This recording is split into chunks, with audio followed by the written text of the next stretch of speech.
Olá pessoal, iniciando aqui a live com o professor Bruno.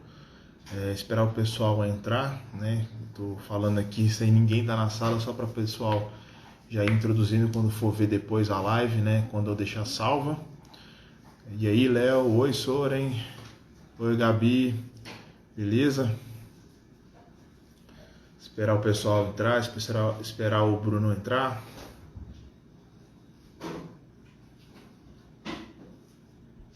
Galera, tô dando uma olhada aqui, se precisar deixar pergunta naquela caixinha, que aí vai sendo fácil depois de responder, consigo colocar a pergunta no vídeo, tá? Para todo mundo conseguir ver. Esperar o Bruno entrar. Vamos falar hoje, pessoal, da parte mais de hipertrofia, né? Várias lives que eu fiz ultimamente foram muito focadas na parte de emagrecimento, né? Então hoje a gente vai falar de hipertrofia. Hoje é para quem quer ganhar massa, para quem quer ficar grande, beleza? E aí, ó, o Brunão entrou.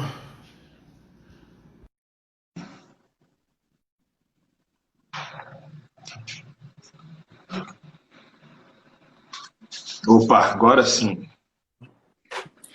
Beleza. Aí, Beleza. Lucas, depois da Ah, live, cara, você salva a live no seu rolo de coisa e me envia, que depois também eu vou fazer um compilado, vou dar um jeito de disponibilizar isso para os meninos pelo IGTV também. beleza, posso colocar no YouTube também depois no meu canal. Beleza, ótimo. Moçada, Beleza? vamos fazendo, clica aí no aviãozinho, os meus seguidores do Lucas também, clica no aviãozinho aqui embaixo, ó, e convida para a live quem tem interesse, né? Quem porventura tiver interesse em saber um pouco mais sobre hipertrofia. Isso aí, eu falei com o pessoal que hoje é para quem quer ficar grande. Falar de emagrecimento já vi, já. É isso aí, cara. É isso aí. Você vai competir por agora, irmão? Cara, por enquanto não, eu tô mais focado mesmo nos atendimentos e tal. Eu tinha um planozinho de dar uma melhorada no shape, né, aos pouquinhos e quando desse uma oportunidade de subir, mas por enquanto com essa, né, com essa situação toda, eu acabei nem me esforçando demais não. Mas quem sabe ano que vem. Lógico, lógico. Moçada, agora que a gente está fazendo pelo Instagram do Lucas, né? Deve ter muito seguidor meu, muito seguidor dele aí, mas para os meus seguidores, quem não conhece, o Lucas, ele é nutricionista. Vou deixar ele se apresentar. Eu sei que ele formou na UFMG, né? Atuo Isso. ali. A gente treinava junto na Smart Fit. Foi onde eu tive o prazer de conhecer o Lucas e poder acompanhar alguns treinos dele. E foi numa conversa, num desses treinos, que a gente descobriu que a gente treinava junto com o Mará também. A gente tem muita afinidade, né, nessa área de Uhum. hipertrofia, de fisiculturismo. E aí surgiu a ideia da gente fazer a live. Então vou deixar o Lucas se apresentar, depois e vou me apresentar também, né? Então, para quem não me conhece, meu nome é Bruno Magalhães, eu sou aluno de doutorado aqui da Universidade Católica de Brasília e desenvolvo pesquisa na área de treinamento de força, fisiculturismo, entre outros aí. Isso.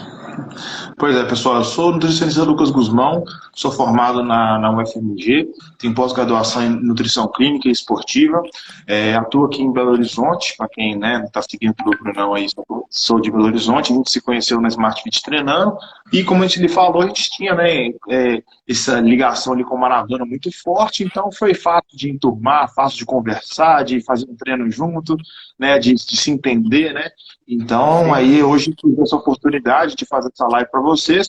E na hora eu falei, falar de hipertrofia, cara. Quero falar de hipertrofia dessa vez que já fala muito de emagrecimento. Lógico. Cara, eu queria, começando a live, né, falar aí um pouco sobre mitos e verdades, cara. E uma coisa que tem me intrigado mais recentemente foi algumas coisas que eu andei vendo sobre o treinamento e a dieta daqueles caras lá do Quiet, né? Hoje, para quem não sabe, Uhum. os fisiculturistas de ponta do mundo estão treinados aí no Quiet. E lá eles adotam uma estratégia, cara, que, assim, me chamou muita atenção, porque eu já tinha ouvido falar nessas estratégias, mas para outro treinamento aeróbio e às vezes aquela dieta train low, compete high, né? Que é uma estratégia Sim. que o cara treina com baixo de carbo e compete com alto de carbo. Entretanto, lá no Quite, eu fiquei sabendo, vi que os caras fazem treinos, por exemplo, de perna. Aí você imagina o que é um treino de perna de um fisiculturista tipo o Big Ramy, né? E um cara desse treinar e ficar tipo assim, pós-treino, 12 horas em jejum, 16 horas em jejum. E depois, lógico, faz uma supercompensação, né? Então, eu queria saber o que você acha, se isso aí procede, dentro de qual base fisiológica, enfim. Explicar para a galera, por favor.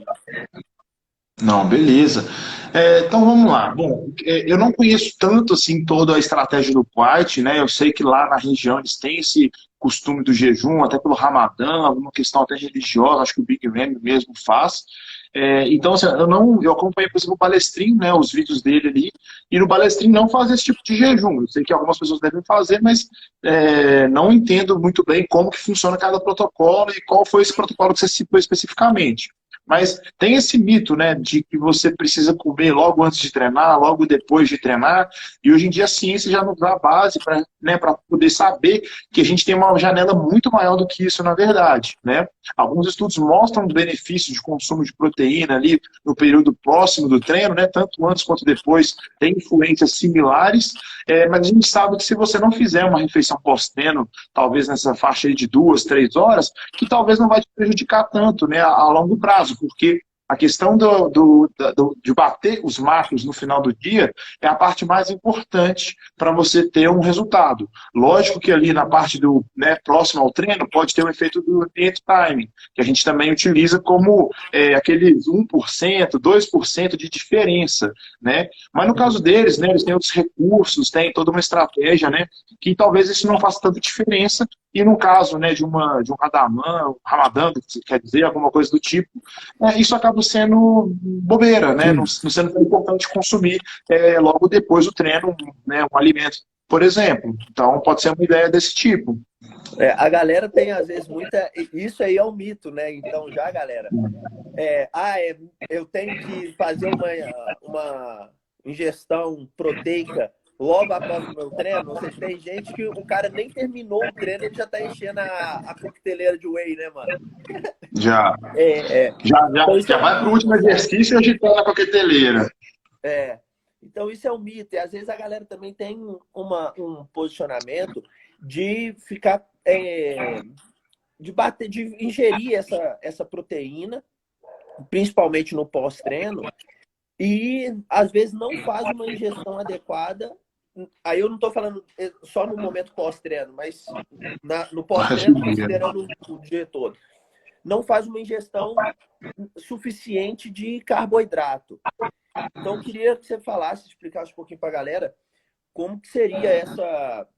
Por que isso aí traria algum problema, ou se traz ou se não traz problema, por quê? E só explicando, moçada, as lives que eu tô fazendo, tá sendo tudo no freestyle, né? Como o Douglas Leão fala. Eu e o Lucas não combinamos nada, as perguntas, não tem perguntas, tá? Então, tipo assim, tá surgindo no bate-papo mesmo. Então, se alguém quiser mandar alguma coisa aí, pode mandar, a gente desembola aqui ao vivo. Não, sempre no freestyle, sempre no freestyle. E o Douglas também, eu conheço o Douglas tem um tempão também. Abraço aí se ele estiver assistindo a live. Douglas, gente boa pra caramba. Encontrei com ele em São Paulo no Olímpia ano passado, ou no Arnold, não lembro agora. Mas vamos lá. Então, a proteína tem papel estrutural, ou seja, ela serve para poder construir músculo, construir tecido, né, da pele, órgãos, cabelo, unha, enfim, tem esse papel. Então, quando você consome uma quantidade específica, ela vai ter essa função, e quando você consome em excesso, você vai, digamos assim, oxidar ela ou utilizar para fonte de energia, enfim. No último caso, igual eu falei num vídeo do YouTube, vai ser transformado em gordura, que é uma coisa quase praticamente impossível de acontecer, é muito difícil. Então, o que acontece? Quando você prioriza muita proteína e não prioriza o carboidrato, falta substrato energético, falta vias metabólicas para ser ativadas por essa falta de carboidrato, e quando você está num carboidrato mais baixo, o seu corpo tende, uma dieta baixa caloria, né, tende a pegar a energia do corpo e usar para fazer essas conversões, em vez de pegar o que você está ingerindo. Então você ativa vias diferentes. Você não faz um anabolismo, você faz mais um catabolismo. Então, quando você deixa de consumir carboidrato, a proteína não tem o mesmo, não consegue fazer a transformação toda, né, de proteína em construir músculo. Então, o déficit calórico é o primeiro problema. Então, se você consome muita proteína, não consome outros nutrientes que fornecem energia, você já não vai conseguir ter um anabolismo adequado, né? E se você consome muita proteína e muito carboidrato, você está desperdiçando proteína, porque o papel da proteína, como, né, construtor que eu falei, né, como papel estrutural, em 2 gramas por quilograma, no máximo 2,5 por quilograma, você já consegue ter o suficiente. Então você tem que dar atenção ao quê? A realmente o carboidrato e a gordura da dieta, porque eles vão fornecer energia para o seu corpo e a proteína vai fazer só o papel dela de reconstruir o músculo. Se você come pouco, a proteína tem que fornecer energia também, é uma coisa muito mais difícil para o seu organismo de lidar, e aí você não vai conseguir desenvolver. Então eu sempre falo que você quer ganhar massa muscular, com a proteína, mas com a proteína moderadamente. A parte que você tem que realmente aumentar a dieta, se você não está ganhando peso, por exemplo, é dos carboidratos e gorduras. Eles que são mais importantes para fornecer energia e fazer o seu corpo desenvolver. Beleza, perfeito. E o negócio também, a Vivi Monteiro entrou. Oi, Vivi. E aí, Vivi? Cara, uma coisa também que a galera tem que ficar atenta é com relação à forma do músculo, né? Que é dada por glicogênio muscular. Então, a partir do momento também que se você não faz uma ingestão adequada, suficiente de carboidrato, com a finalidade de repor glicogênio muscular que você gastou, o músculo vai ficar com aquele aspecto que a gente chama de flat, né? Ou seja, de um balão murcho, um balão vazio. Então, fica estranho. Então, o que dá forma para o músculo é realmente o glicogênio. Sim, você fica querendo ver, por exemplo, mulheres, né? Mulheres querem emagrecer, corta carboidrato. Passa uma semana, minha bunda tá flácida, minha perna tá mole, meu braço tá dando tchauzinho. É lógico, cortou carboidrato, o glicogênio muscular todo, né, foi utilizado ali durante uma semana, vamos supor, o músculo tá todo vazio, todo murcho, né? E aí você não vai ter nem força, nem resistência. Se você for fazer uma prova, talvez, de alta intensidade, você vai desidratar mais ainda seu músculo, mais risco de lesão. Então, o glicogênio muscular é muito importante e o carboidrato é importante para isso, né? Quando você corta o carboidrato, é uma estratégia, é uma ideia de você usar aquilo ali de uma forma a manipular, né, ao seu favor as alterações metabólicas que vão ocorrer da retirada e da inclusão do carboidrato, né? Não pode sair tirando e ficar sem para sempre. Só respondendo aí você fala também, Lucas, acho que é a Bruna perguntou aí sobre a ingestão de carboidrato, glicose, ela falou carboidrato, glicose e frutose, eu imagino, né? Se teria diferença. Cara, um artigo que eu estou participando aqui, né, que eu estou conduzindo junto com o Max. O Max é nutricionista aqui de Brasília, né? Você conhece ele. Onde a gente está comparando exatamente isso, o efeito da supercompensação com glicose e frutose e somente glicose, né? E a gente tem encontrado, sim, um efeito benéfico dessa associação de glicose e frutose, partindo do pressuposto que nós temos uma absorção, né, diferente no sistema gastrointestinal, com a finalidade de poupar glicose para o sistema, né?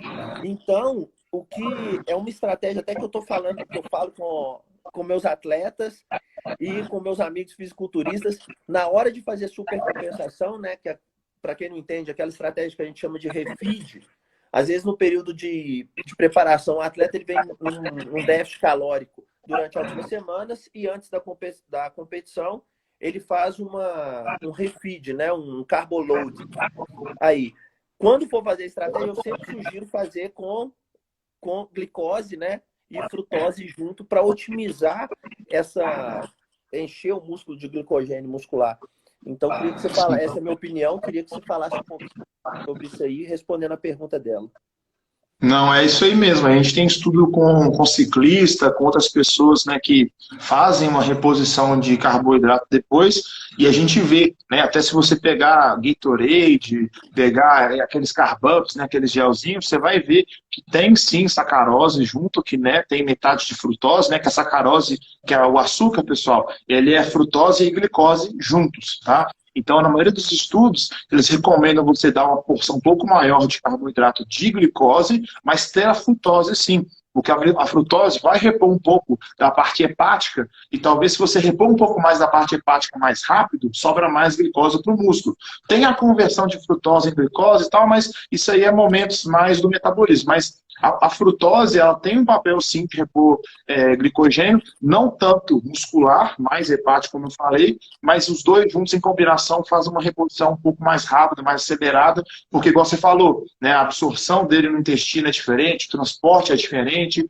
então é benéfico sim, essa combinação. Tem estudo, por exemplo, cara, que leite com achocolatado foi melhor do que um maltodextrina, eu acho que usaram como comparação, e acho que Gatorade, um outro energético, porque reposição eletrológica. Então, o que aconteceu? O leite, por ter proteína, potencializou a absorção e a síntese de glicogênio.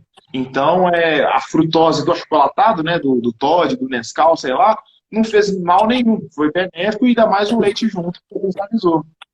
Ótimo pós-treino aí, pessoal.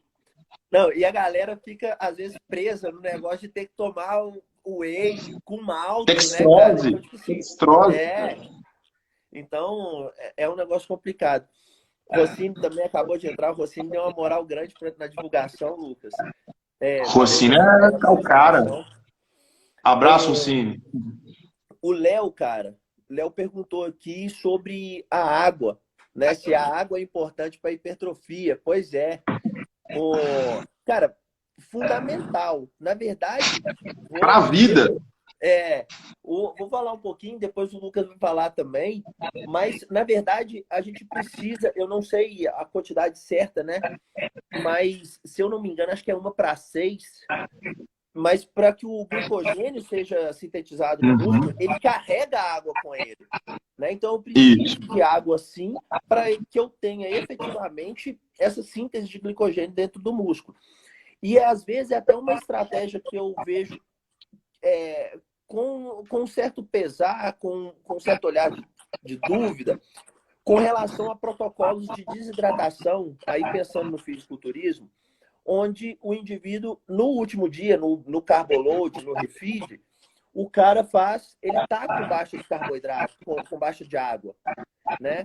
Então eu fico, às vezes, me questionando se essas estratégias, onde o indivíduo ele faz uma diminuição da ingestão de água, né, uma desidratação ao longo da semana, se ela não seria prejudicial nesse aspecto, ou seja, na capacidade do cara encher de novo para a competição, entende? Sim, com certeza isso aí é um erro, cara.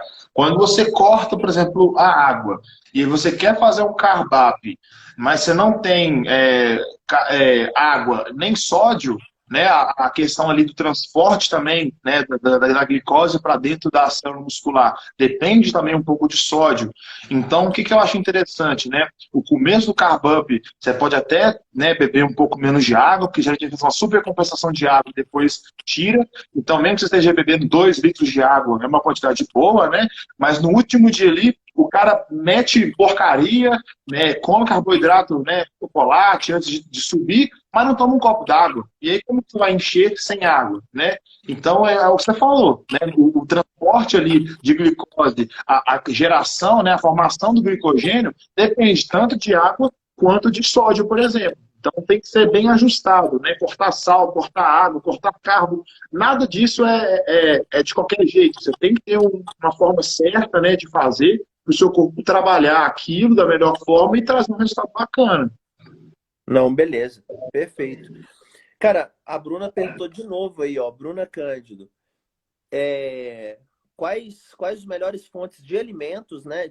Alimentos de carboidratos, frutose e glicose. Aí ela foi específica no pós-treino. No pós-treino hoje.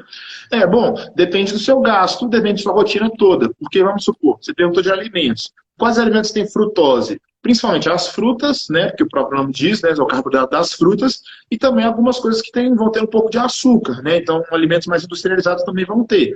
Se você é uma pessoa que tem uma dieta toda bonitinha, com, né, fruta de manhã, de tarde, fruta de noite, enfim, uma dieta bem nutritiva, você pode talvez usar uma bobeirinha, né, uma coisa mais adoçada, um doce, né, um sucrilhos às vezes. Se não, você pode estar utilizando fruta, usar uma salada de fruta, se for o caso, completar um pouquinho ali com carboidrato de um mel, por exemplo, que também tem muita frutose, também é um carboidrato bom, digamos assim. Aí você pode fazer ali com outra coisa, com iogurte, com uma aveia, se quiser. Mas, enfim, não tem um alimento melhor ou coisas melhor.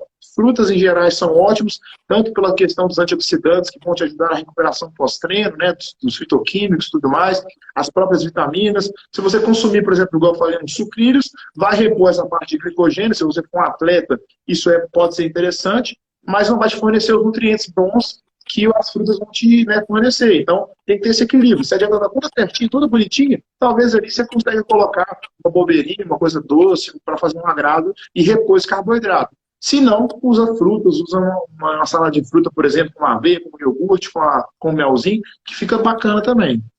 Top. E a ideia, cara, também que eu acho que vale ressaltar, é a ideia que a gente tem do carboloading, né? Ou seja, a gente sabe que o processo de emagrecimento e também de ganho de massa muscular, ele às vezes ele não vai ser linear sempre, né? A gente passa por esses momentos. E os treinos também que a gente faz na musculação são treinos diferentes, né? A gente precisa dos treinos de alto volume e aquele treino que eu costumo chamar ele de chulezento, né? É aquele treino que a gente vai ali só para enganar. Mas não é cumprir tabela. Exatamente. Às vezes, aquele treino é o treino que a gente precisa naquela semana para que tenhamos uma adaptação do sistema, né? Então, eu penso isso. Então, é essa ideia do carboloading, né? Ou seja, de uma ciclagem de carboidratos. E aí, essa ciclagem de carboidratos, eu penso que ela pode ser feita em semanas, ou seja, eu tenho semanas de carbo alto e semanas de carbo baixo, ou, às vezes, eu posso até ter dias, né? Dentro de uma mesma semana, eu tenho dias de carbo alto e dias de carbo baixo. E sempre associando isso com treinamento, né? Então, por isso que eu acho a ideia que eu vejo agora, o nutricionista, que para ele ficar atualizado e realmente tá na ponta ali, né, do mercado, da prestação de serviço, ele tem que entender de treino e tem que entender e fazer também essa periodização que a gente chama da alimentação do indivíduo, né? Para que a gente tenha esse aproveitamento otimizado. Sim, isso é algo que a gente traz da nutrição esportiva mesmo, né? Nutrição esportiva de raiz, que eu falo, porque é realmente de atletas, né? De atletas de alto nível, igual quando algum corredor me procura, vou competir tal, uma maratona assim, assim, assado. Eu pergunto, cadê sua ficha de periodização? Por quê? Porque a pessoa não pega e sai correndo 50 quilômetros todo dia. Não é assim que funciona, né?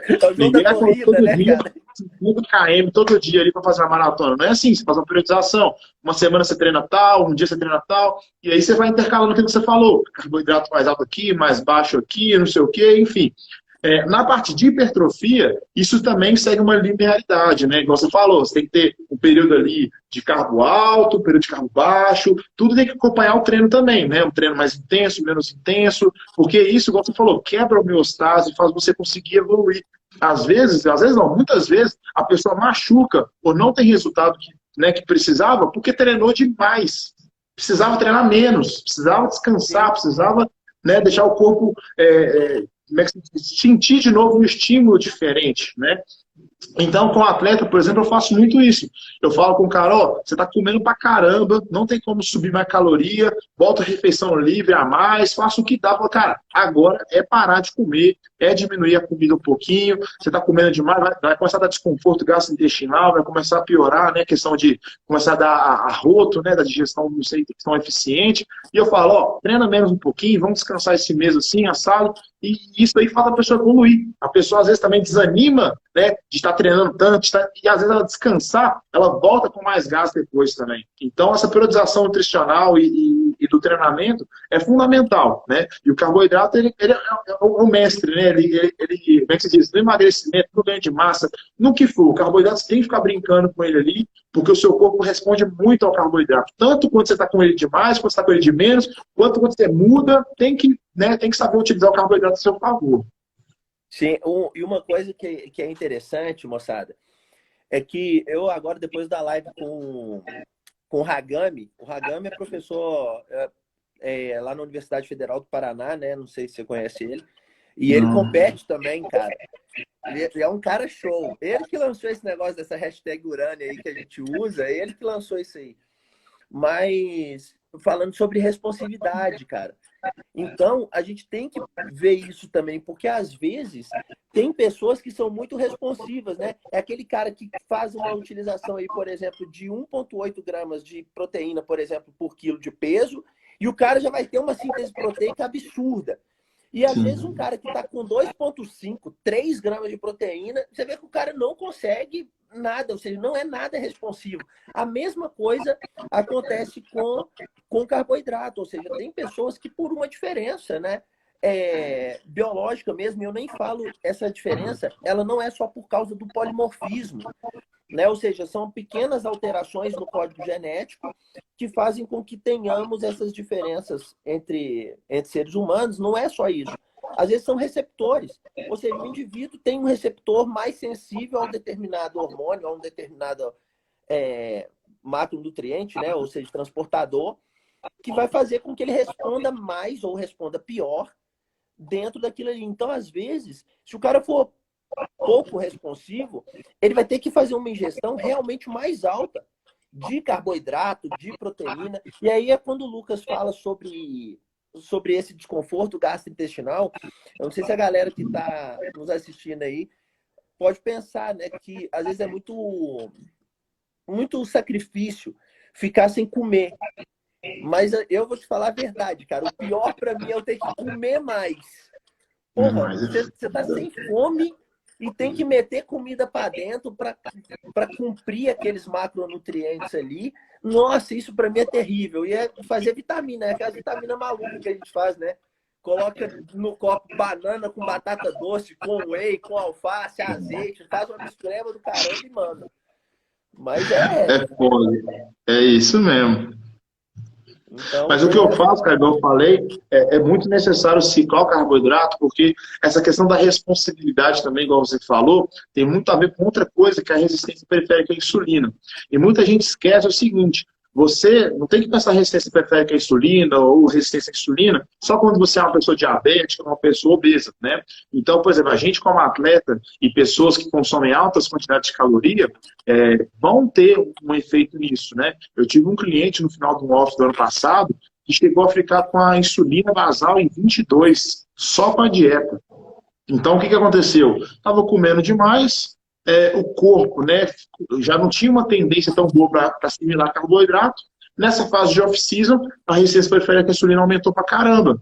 E aí, o que eu tive que fazer? Cortar o carboidrato, pedir para introduzir mais aeróbico, fazer aquela manutenção. Então, é muito importante você fazer exames também, pessoal, porque às vezes vocês estão lá batendo 3 meses ali e não está evoluindo, está só ganhando gordura. Quando você vai ver, seu perfil ali, né, da responsabilidade a carboidratos está todo prejudicado, a insulina lá no alto, a MIR lá no alto, e a glicose às vezes já está um pouco alterada, e isso aí também, assim, você comendo muito como se fosse uma pessoa obesa, né? Você comete até os mesmos benefícios. Então, se você é uma pessoa que se cuida muito com aeróbico, que não tem um treino muito pesado, ou mesmo tendo isso, você pode, né, se extrapolar muito nessa parte, ficar menos responsivo e começar a ter os malefícios dessa resistência. Então, essa periodização também tem que bater ali com os exames, né, com a parte também do feedback, né, clínico também. Então, tem que ser avaliado tudo, né? Perfeito, perfeito. Cara, uma outra, aí não é pergunta, né? Eu que estou pensando aqui. Uma outra estratégia, às vezes, que a galera usa é do sleep low, né? Não sei se você conhece, o indivíduo ele faz um treino, por exemplo, de musculação de tarde ou de noite, com alta de carboidrato, e aí ele fica no pós-treino sem comer nada, que é aquilo que eu falei, fica sem comer nada, e no outro dia ele emenda com um treino, aí pode ser cardio ou pode ser treino mesmo, de manhã em jejum, né? Sim. Com a finalidade, lógico, de otimizar o sistema oxidativo dele, né? Mas queria que você falasse um pouquinho sobre essa estratégia aí de ciclagem. Cara, essa estratégia, assim, não sei se tem paper com isso para ganho de massa ou para atletas de fisiculturismo. Eu conheço isso mais da parte esportiva de corredores, de ciclistas e Isso, tal. isso. Mas o que a gente observa é mais isso que você falou. Melhora a capacidade oxidativa, melhora também a ressíntese de carboidrato e, principalmente, a biogênese mitocondrial. Então, quando você melhora a biogênese mitocondrial, você melhora o fornecimento de energia, melhora a parte oxidativa e a parte toda do metabolismo é melhor, né? Potencializado. Então, como que funciona isso, né, na prática, né? Você acorda um dia, come carboidrato até de noite, faz um treino pesado de noite, aproveitando que você teve todo esse carboidrato durante o dia, não consome mais caloria, né, de carboidratos na parte pós-exercício, ou se for, né, o mínimo possível, e logo no outro dia de manhã você faz uma refeição ou em jejum, né, sem carboidrato, ou em jejum, e faz mais um treino, e aí pode ser tanto um treino de corpo quanto um treino aeróbico. O maior benefício, como eu falei, é a parte glicogênio mitocondrial. Acho que isso causa, né, alterações significativas, tanto que o próprio aeróbico em jejum tem esses estudos, né, mostrando essa melhora, né, esse estímulo nessa parte oxidativa e tudo mais. Então, eu acredito que vai melhorando isso com o tempo. E aí você pode emendar, né, fazer essa parte de manhã sem carbo, encher de carbo, parar de comer carbo à noite e fazer no outro dia. Ou você pode fazer isso 2, 3 vezes por semana. Depende do seu objetivo com Perfeito. isso. Não sei se, como eu falei, não sei se para hipertrofia isso é tão benéfico. Eu vejo isso mais como resistência ou a parte de queima de gordura. Mas se a gente for pensar pelo lado da hipertrofia também, cara, talvez seja como você falou, os artigos que tem realmente eles são conduzidos mais para a área de corredores, de esporte de endurance e realmente a biogênese mitocondrial e otimização do metabolismo oxidativo. Agora, se a gente for pensar pelo lado da hipertrofia, o estresse metabólico é um ambiente favorável para a hipertrofia, né? Então, se a gente pode fazer aí é uma especulação, viu, moçada? É uma É isso que eu ia especulação minha. falar. Isso é uma especulação minha. O cara fazer um treinamento, às vezes, com baixa de carboidrato, depois de jejum, o estresse metabólico dele não seria maior e a necessidade, né, do alimento depois não seria aumentada, ou seja, fazendo com que ele tivesse talvez um processo adaptativo mais acentuado também nesse aspecto para hipertrofia, né? É algo a se pensar. Eu acho assim, igual você falou, é uma extrapolação, por isso que eu falei, ó, artigo eu já vi isso. Pensando na parte, né, da gente pensando aqui, raciocinando, o que eu acho? Eu acho assim, você fez todo um aporte calórico, proteico e tal, pré-treino, então pós-treino, você provavelmente não vai estar tão necessitado, né? E se você não vai correr ou fazer um esporte muito intenso no outro dia de manhã, que você precisa de realmente performance, né, não vai estar alguém marcando o seu tempo, tudo bem, você pode às vezes performar um pouquinho mal, mas eu acho que isso não vai atrapalhar na parte de anabolismo, porque, como eu falei, não tem uma janela de oportunidade pequena, né? Se você bater os macros no dia ali comendo bem antes, também não deve fazer nenhuma diferença significativa. E como a gente já viu em alguns estudos, a proteína sozinha após o exercício, ela já é suficiente para estimular a síntese proteica. Então, se você não comer carboidrato após o exercício, da mesma forma o seu corpo vai trabalhar ali a hipertrofia, né, a síntese de novas proteínas musculares, da mesma forma sem o carboidrato. Então, também não atrapalharia. Então, provavelmente, uma pessoa pode fazer isso numa boa. Não sei se seria melhor ou pior, ou se talvez teria diferença alguma. Talvez por ser muito exercício, talvez de manhã, e a pessoa talvez acelerar, atrapalhe, mas no geral, acho que não. Acho que qualquer um pode tentar fazer alguma coisa parecida. Perfeito, perfeito. Vale essa ressalva aí que é só uma especulação, né, moçada? Isso aí é a gente que está especulando aqui. Entrando um pouquinho na parte aí de suplementação, ô Lucas, fala para a galera um pouquinho sobre a importância. Aí eu não vou ser tão polêmico, né, no início. Vou perguntar só sobre a creatina, tá? Porque eu sei que é um suplemento que tem mais base científica. Então fala aí pra galera, às vezes, cara que a gente falou que ia falar só sobre hipertrofia, mas aquele indivíduo talvez que vai que vai fazer musculação, né? E que quer diminuir o percentual de gordura, será que é interessante para ele tomar creatina? Quem que pode tomar creatina? Quem que não pode? Então, explique isso aí um pouco para a galera, porque tem gente que fica com dúvida ainda. Sim. Vamos falar de suplementação, mas vamos falar assim, a creatina eu acho que sempre é bom deixar de separado, porque assim, a creatina você não consegue repor de outra forma, né? A creatina, a única forma de você obter grandes níveis de creatina para fazer diferença para a parte de treinamento, de força, é suplementando. Comendo você não vai conseguir, é muito difícil. Então, a creatina ela é uma parte separada, porque o resto vai depender muito. Então, me perguntam sempre, lá, 5 suplementos melhor para hipertrofia. Mas como é que é a sua rotina? Você não proteína, você não come, você consegue fazer refeição, você quer um substituto? Tudo depende. Mas a creatina, ela é excelente para quê? Treinamento de força, resistência muscular, né? A própria creatina tem alguns estudos mostrando que ela melhora a sinalização de síntese proteica. Alguns falam até que o inchaço, né, que ela causa na célula muscular é benéfico para a hipertrofia, por fazer um alargamento da fáscia e estimular, enfim. Então, a creatina tem diversas ações que a gente pode dizer que é benéfico para a parte da hipertrofia. E aí, como eu falei, se você suplementa creatina, você tem realmente um inchaço das células musculares, mas é um inchaço da célula muscular, não é uma retenção extracelular, por exemplo.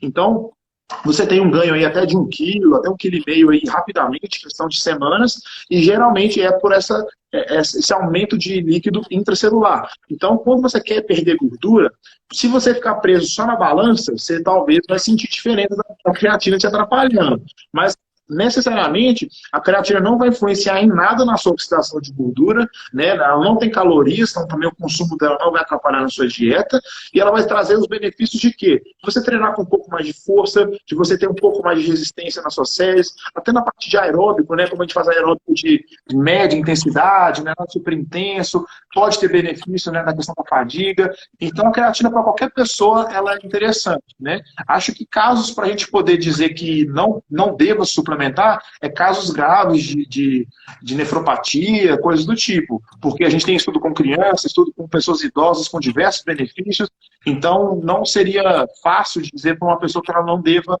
usar creatina. Eu acho que o maior erro das pessoas com creatina é se basear quando elas fazem um exame, por exemplo, de creatinina e ver que a creatinina está alta, né? Eu falei isso anteriormente, acho bom sempre falar que a creatinina ela reflete o tanto de creatina que você excreta. Se você está tomando creatina, você vai excretar mais creatinina. Mas se você está tomando creatina, você sabe que você não tem um problema renal. Você está com a creatinina aumentada porque você está tomando creatina. É uma coisa meio óbvia que as pessoas às vezes não pensam, né? As pessoas assustam com a creatinina alta, mas está tomando creatina, como que não vai aumentar, né? Então, assim, a creatina é super segura, tem, igual você falou, diversos estudos, idosos, com todo tipo de público. Eu costumo falar o seguinte, cara. Eu costumo falar o seguinte, o cara que matricula na academia, ele já devia ganhar um pó de creatina. Entendeu? Eu matriculei, ganho pó de creatina, pronto. Entendeu? Porque é realmente isso. E uma coisa que eu vejo que às vezes, você colocou muito bem, cara, é esse acúmulo de água intracelular, né? E aí a gente tem que pensar o seguinte, duas coisas. O músculo, ele trabalha melhor em um ambiente aquoso. Ou seja, quando ele está cheio d'água, a contração muscular também vai acontecer de forma mais efetiva, né? E uma outra coisa que eu vejo, às vezes, dentro do fisiculturismo que acontece muito, é um indivíduo em período pré-contest, né, ou antes da competição, o cara corta a creatina, porque ele acha que ele vai ficar retido. Entretanto, essa retenção é intracelular, ou seja, ele vai ficar mais cheio. Então, moçada, não faz isso. Não faz isso. Eu acho ótimo até na parte de... Às vezes a pessoa pode até tirar a creatina por uma crença dele, por querer ver mais fibra, não sei, pode até tirar. Mas quem sabe no cardápio, lá, 3, 4 dias, faz uma supercompensação com creatina e o carboidrato alto. Vai ser super benéfico, por exemplo. Não sei se muita gente faz isso na prática, mas questão aí de 5, 7 dias, dá para você fazer uma saturação legal, né, com a creatina e já dá para você ter um resultado ali de 1 quilo pelo menos a mais, né? Dá para fazer isso no fisiculturismo. Tem que saber, né, jogar ali com isso. Perfeito. Você falou um negócio aí agora sobre a saturação. Vou aproveitar e você já emenda esse gatilho aí. Você acha necessário fazer realmente essa supercompensação? Ou eu posso sair tomando tipo aquelas 5 gramas, né? Aqueles Lógico, o ideal seria eu fazer a contagem referente à quantidade de quilos. Mas se eu tomar aí os 5 gramas, 6 gramas de maneira ininterrupta, vai ter o mesmo efeito ou eu tenho que fazer fazer esse charge aí? Não, isso é uma dúvida muito frequente e, com certeza, a saturação, ela acelera o processo, como o próprio nome diz, né, de saturação, que a gente naturalmente já tem um estoque de creatina, né, a gente tem creatina no nosso organismo, isso é natural, só que os nossos estoques ficam ali 70%, 80% de saturação. Quando você suplementa, o que você faz é completar, preencher esse espaço, né, de creatina que você teria para poder colocar, então tem um limite, né, então quando você faz a saturação mais rápida, dos seus estoques, você precisa, né, lógico, tomar uma dose mais alta para poder chegar nisso mais rápido. Bom, o que eu acho? Se você é um atleta, se você necessita de resultado, de força, de performance mais rápido, é válido. Mas se você não precisa, muitas vezes você vai acabar desperdiçando um pouco, né, da creatina que você está tomando, porque você sabe que você está saturando, então você está colocando mais do que o necessário, então você vai estar desperdiçando. Às vezes você tomou 5 dias com saturação e, digamos assim, um deles foi desnecessário. Então, isso eu evito, né? A maioria das vezes eu recomendo só a dose ali de 3, 5 gramas, geralmente, porque na conta, né, que é 0,6 por quilograma, 0,06 quilograma, bate mais ou menos nisso, então eu não fico preocupando. Então, se é mulher, 60 quilos, 3 gramas. Se é homem acima de 70, 80 quilos, 5 gramas, isso aí já é uma regra bacana, assim. Beleza. Cara, se a gente for andar um pouquinho, eu não sei se você já treinou assim, mas às vezes a galera fica questionando, eu até perguntei isso pro Max, o que ele achava, da suplementação de bicarbonato. O cara toma Bicarbonato. bicarbonato antes do treino. E por quê? Depois Tá. eu falo, Eu acho que mas vai aí. eu acho o seguinte, eu acho o seguinte, uma dose de bicarbonato muito alta, igual nos estudos, né, pode não, né, dá muitas vezes problema gastrointestinal. Então tem que tomar cuidado, né, para não exagerar. Se você faz um treino, né, intenso, eu acho que esse bicarbonato pode ter um efeito ergogênico de melhorar, né, um pouco sua performance, sua fadiga, né, mas a gente vê isso mais com esportes de endurance, porque realmente são esportes que vão, né, fazer uma acidificação, digamos assim, né, muito maior do que um treino de musculação. Mas com exercício, né, com exercício intenso, né, atletas, por exemplo, que treinam aí 1 hora e meia, super intenso e tal, pode ser que você veja uma vantagem sim. Só tem que acertar essa dose. Às vezes eu acho que a dose que é utilizada, né, digamos assim, máxima utilizada, eu acho que não é tão benéfica pelo risco dos malefícios, mas tem que saber controlar. Às vezes uma dose menor antes e tomar um pouco durante. Alguns até intratreinos, né? Acho que até um da BSN, não é o Nitrix, não, era um outro. Tinha também bicarbonato, eu lembro que eu ajudava minha coqueteleira e estourava assim. Então, ele tem a função, né, muito boa e tem comprovação que ele funciona. A questão é só o esporte, o tempo de duração, intensidade. Não costumo usar muito normalmente. Eu acho que eu prefiro às vezes com a betalanina, que é um pouquinho mais cara, mas que vai ter a mesma função, mas que não tem colateral né, de nada de desconforto de gasto intestinal, nem nada. Eu prefiro a betalanina, sinceramente. Perfeito. Eu perguntei justamente por isso, porque a ideia, moçada, como o Lucas falou, como o bicarbonato é uma base, né, ele vai fazer tamponamento dessa acidificação do ambiente. Então, você permanece num estado sem acidose maior, né? Ou seja, você vai demorar mais. Entretanto, às custas aí de um desconforto. Se não sei se é um problema gastrointestinal, mas um certo desconforto, porque você realmente fica arrotando, fazendo ânsia de vômito às vezes, por causa da quantidade. E aí eu ia entrar justamente na questão dos pré-treinos, né, cara? Porque se a gente for olhar, a maioria dos pré-treinos são compostos realmente de creatina, beta-alanina, alguns bicarbonato, cafeína, ou seja, são substâncias ali que preparam o seu treino, né? Preparam o seu corpo para o treino, né? Então, fala aí um pouquinho, já que você falou já da beta-alanina, desses compostos, creatina, beta-alanina, cafeína, que eu acho que são os três que Acho que compõe todos, né? Ou a grande maioria tem. Citrulina. É. Tem várias, na verdade, assim, só falar rapidinho do bicarbonato que você comentou, eu não gosto muito do bicarbonato por vários motivos. Entre eles, a gente usa bicarbonato, né, na nossa cultura muito para poder, tô com uma aziazinha, vou tomar bicarbonato, comer uma feijoada, Galera, o seu estômago foi feito para ser ácido. Nosso estômago aguenta pH ridículo, que digere qualquer coisa praticamente, né? Osso de galinha e tal. O que é Coca-Cola perto do nosso ácido estomacal, né? Que nem graça. Então, sempre que você está tomando bicarbonato, você está anulando esse efeito ácido. Então, imagina você fez uma refeição ali com meio quilo de comida, proteína pra caramba, carboidrato pra caramba, e aí você vai, espera uma horinha e toma um bicarbonato. Você ferrou a sua digestão toda, né? A sua digestão toda vai ficar prejudicada, porque a acidificação que é necessária para digerir a proteína, para digerir tudo que você precisa no seu estômago, para poder passar para o nível intestinal já preparado, mais fácil para poder absorver, vai ficar prejudicada. Isso se você não vomitar, ou ter uma diarreia, ou alguma coisa durante o treino. Né? Então, eu não gosto do bicarbonato por isso. Eu acho que o papel dele digamos assim, no organismo é legal, mas a nível estomacal eu acho que isso não é bacana. Eu acho que teria que ser bem preparado, bem calculado, enfim, acho que tem que tomar certos cuidados. Sobre os pré-treinos, igual você falou, eu acho que a base de todo suplemento estimulante é a cafeína, né? A maioria deles tem a cafeína. Alguns colocam a taurina para poder contrabalancear, né, aquela parte de colateral da cafeína, talvez de tremor, de agitação, a taurina dá uma acalmada, né, no sistema nervoso central.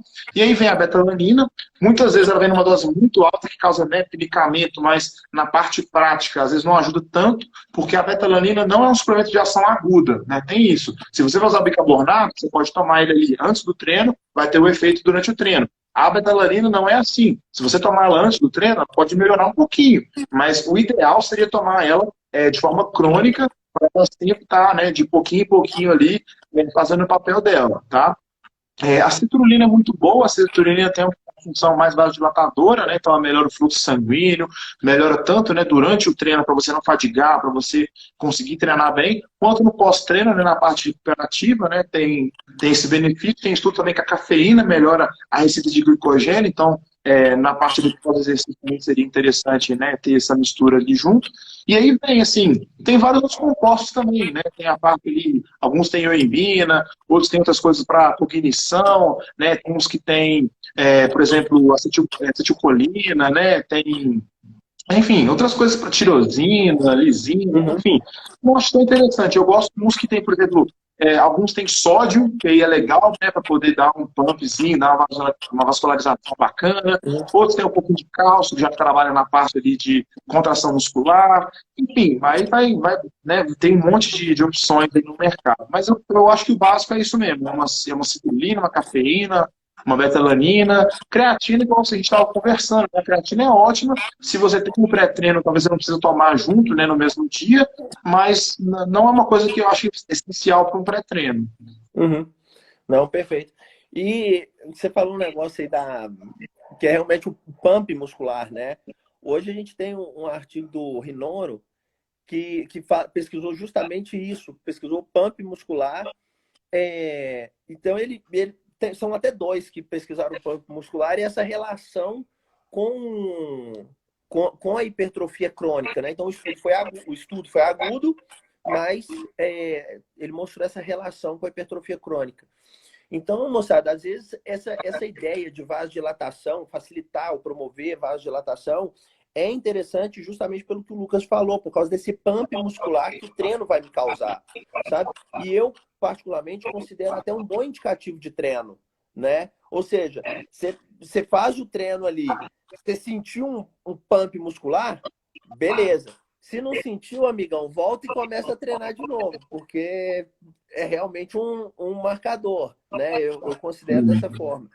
Entretanto, o que a gente tem que pensar aí, trazendo um pouquinho para o lado do treinamento, é que indivíduos destreinados, eles vão precisar de muito poucas séries, e o Rinoro mostra isso em um dos artigos dele, onde o indivíduo só com 3 séries, ele conseguiu promover um pump muscular, né, significativo.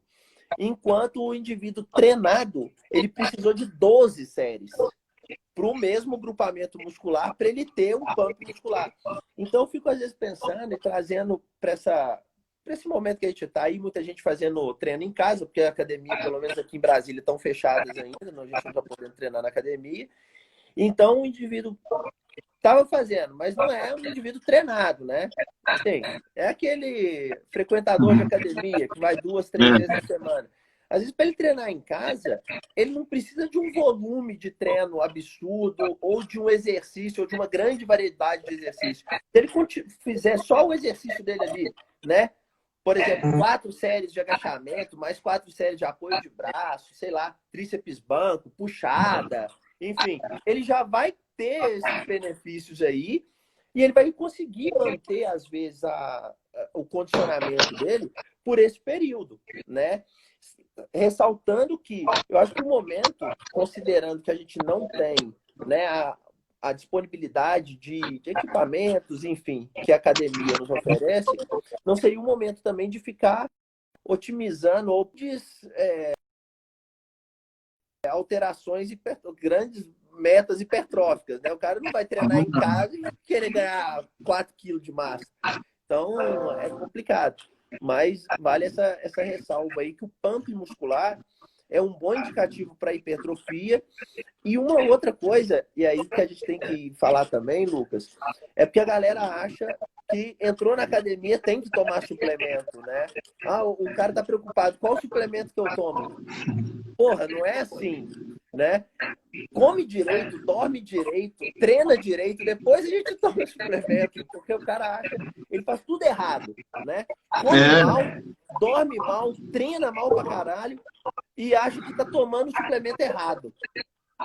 Sim, eu estou conversando até com isso com o doutor Guilherme na última live. As pessoas ficam procurando algo para fazer o trabalho por elas. Então, eu não quero dormir bem, não quero dormir cedo, acordar mais, né, no horário X e tal. Então, eu vou tomar melatonina para ver se meu sono fica melhor. Quero ganhar massa, mas não consigo comer fruta, então vou tomar um multivitamínico. Quando a pessoa fica tentando, em vez de mudar os hábitos, fazer o negócio direito, fica tentando procurar uma coisa, um caminho mais fácil, né? E não tem jeito. Os suplementos vão te ajudar, mas você tem que saber o que você está fazendo, né? Não dá para fazer de qualquer forma. Não dá para você sair tomando whey porque o whey dá massa. Não existe essa conexão. Então você tem que saber, você tem que ser bem orientado. Então eu acho que igual você falou de dar um pó de creatina para a pessoa, eu nem faria isso, sabe por quê? Porque você vai tomar creatina, vai comer mal, vai dormir mal, vai treinar mal, a creatina vai servir de nada.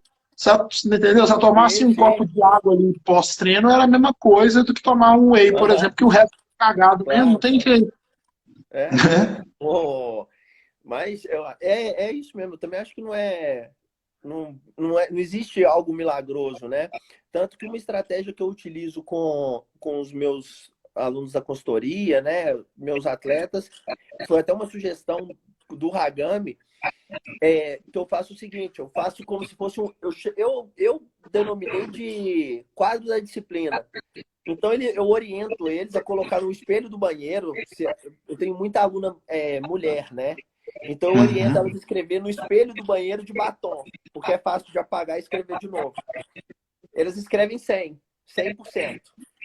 E aí, cada vez que elas faltam um treino ou que elas boicotam a dieta, elas perdem 1%.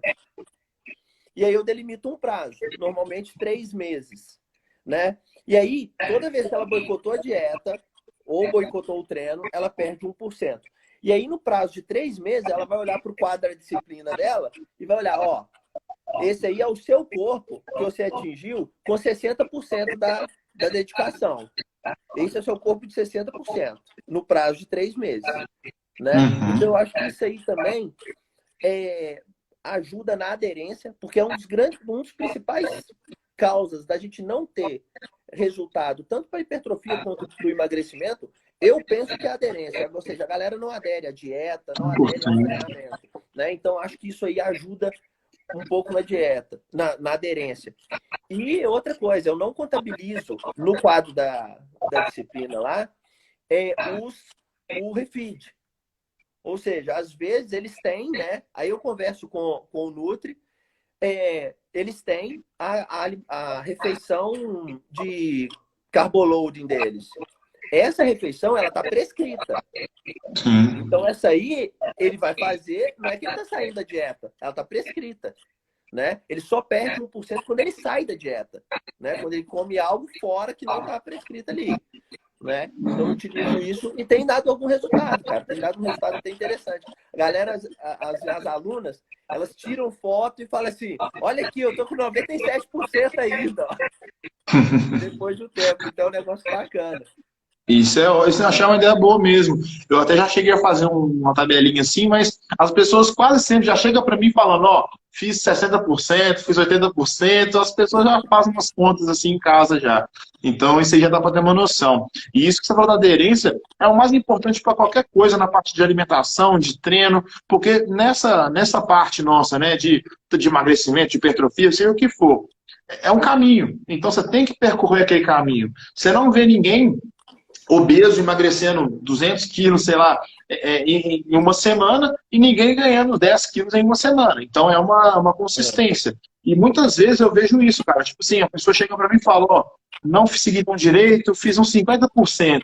Faz a avaliação, você vê que o resultado não foi, né, não foi significativo. A pessoa fala, não, fiz assim, fiz 80%, 90%, você já vê um resultado melhor. Né?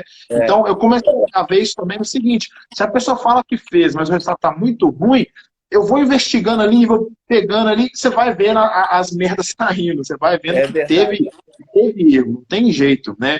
Eu digo que assim, primeira coisa, eu fiz a dieta certinha ali, calculada. Tem a lei da termodinâmica, ou seja, se ela comeu menos, ela vai gastar mais e vai emagrecer. Então, se não bate isso, não tem jeito, né? Se fosse uma pessoa fazendo dieta sozinha, era uma coisa. Se tá tudo ali, se a pessoa seguiu aquilo ali, não tem jeito, não tem jeito, não existe, tá fora da ciência, né, acontecer uma coisa dessa. É verdade. Mas, falando de hipertrofia, eu ia te perguntar isso também. A gente estava falando, né, da parte da dieta, fala um pouco do treino também. Qual frequência, por exemplo, que você acha, né, importante para hipertrofia? Porque, igual você comentou, agora de quarentena, ninguém consegue treinar 6, 7 vezes por semana. E eu também acho que nem é tão interessante treinar tanto assim durante a semana se você treina bem, né, se você treina com intensidade. O que você acha da frequência de treino? Muita gente gosta de treinar 2 vezes no dia, separar bíceps de costas, por exemplo, treinar à noite. O que você acha dessa divisão, dessa frequência de treinamento? Eu vejo o volume de treino é uma variável, eu não falo que é a principal, né? Não é a única, mas ela é uma variável que pesa bastante. E eu falo o seguinte, porque não tem como você ficar também só aumentando o volume de treino, senão o cara vai chegar um dia que ele tá treinando 8 horas na academia, né? Para hipertrofia. Então não justifica. Então, eu penso realmente nessa ciclagem de volume. E entrar com estratégias de treino, né? Então, quem vê, às vezes, minhas lives e tal, eu costumo falar muito isso, não é que eu sou contra a utilização de carga, né? Lógico que o treinamento ele tem que ter uma sobrecarga, porque senão não vai ter resposta adaptativa. Mas eu não primo pela carga, né? Como eu falei, eu busco outras coisas. Lógico que a carga, o implemento de peso, né? Peso na ponta da barra, ele tem que ser colocado em alguns exercícios específicos, né? Por exemplo, agachamento, às vezes leg, sei lá, puxada, supino, são exercícios que te propiciam a utilização de cargas mais altas, né? Agora, elevação lateral, para que você vai fazer uma elevação lateral com, sei lá, 20 quilos, sacrificando toda a técnica em prol de uma carga alta, né? Então não vejo, nunca vi um campeonato mundial de elevação lateral. Então acho que não tem porquê fazer um negócio desse. Pensando na segurança do atleta, né? Na segurança do praticante. Mas o volume de treino é uma variável muito importante para o treino, né? Então, é o seguinte, aí a gente tem aquele treino split, que a gente chama de treino dividido, né? Que é o que você falou, o cara treina, às vezes, um grupo muscular num dia, no outro dia ele treina outro grupamento muscular, e tem o treino full body, né? Que é o treino, o cara treina o corpo inteiro todos os dias, né? Todos os dias de treino. Eu vejo que são estratégias diferentes, cara. São estratégias diferentes.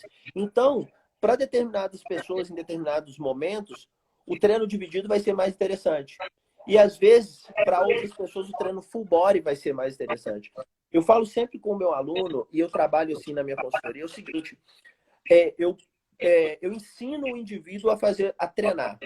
Então, por exemplo, se ele me fala que ele vai treinar 3 vezes na semana, eu prescrevo um treino A, B, G, que é um full body, né? É um split e um full body. E eu oriento ele o seguinte, olha, se você for treinar mais pesado, o dia que você estiver mais disposto, você vai treinar mais pesado, você pode fazer o treino dividido. E aí você faz AB, AB. Não, tá acabando o tempo aqui. Se fechar, pessoal, eu vou abrir uma nova. Na verdade, já vai acabar, tá dando 10 segundos. Então, eu vou fechar.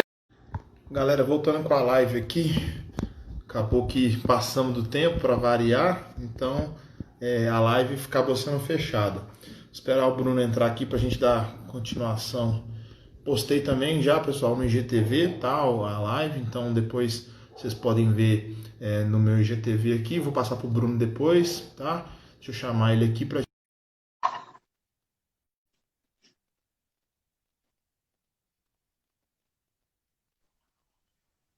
Fala aí, Brunão. Voltamos. Beleza. Você estava falando da divisão do treino ali, do ABC, né? Como é que faz? Então, eu costumo trabalhar com meus alunos dessa maneira. Então, eu oriento eles a saber mexer com a planilha, né? Então, muitas vezes eu prescrevo esse treino ABG, né? E oriento eles da seguinte forma, olha, se aquele dia você está mais disposto e tudo, e você sabe que vai treinar 4 vezes na semana, você faz um AB, por exemplo, que vai ser um treino mais intenso. Agora, pô, não tá tão... Vai treinar só 3 vezes, não tá... Muita coisa faz fazer um treino geral, né? E se ele tiver motivado também, mas ele não tem tanta disponibilidade, vai treinar 3 vezes, mas tá motivadão. Treina 3 vezes, pau dentro mesmo, sapecando, entendeu? Não tem dessa. Aí fica realmente a critério como ferramenta de treino, né? Eu sou a favor, sim, do treino. O cara que consegue treinar 2 vezes, eu acho excelente, gosto bastante. Entretanto, a gente tem a questão da necessidade energética dele, né?